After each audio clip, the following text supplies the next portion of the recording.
অনুরাগের ছোঁয়া সিরিয়ালে তোমরা দেখতে পাবে এখানে সূর্য কিন্তু তার মেয়েদেরকে খুব মিস করছে, মানে সোনা এবং রূপা দুজনকেই খুব মিস করছে।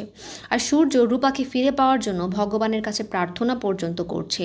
সে নিজেকে একজন ব্যর্থ বাবা, একজন অযোগ্য বাবা বলে এখানে অভিধান করছে, কারণ সূর্য রূপাকে কোনো প্রকার আদর যত্ন দিতে পারেনি।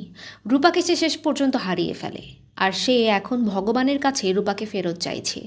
একটা বার যদি রূপা ফিরে আসে তার জীবনে, তাহলে সে সব কিছু ভুলে রূপাকে আপন করে নেবে। রূপার জন্য যা যা করতে পারেনি সব কিছু সে করবে।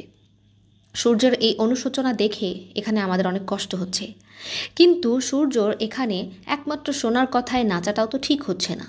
সূর্য যেভাবে সোনাকে নিয়ে সব কিছু ছেড়ে এখানে চলে এসেছে সেটা কোনোভাবেই যৌক্তিক নয়।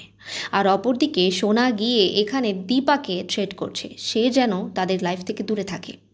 দীপাকে সে বুঝতে দিচ্ছে না যে সেই তার সোনা, কিন্তু সে চাচ্ছে না কোনোভাবেই দীপা তাদের জীবনে ফেরত আসুক।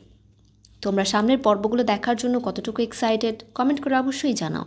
আর আমাদের চ্যানেলটিকে সাবস্ক্রাইব করে আমাদের সঙ্গেই থাকো নতুন নতুন আপডেটের জন্য।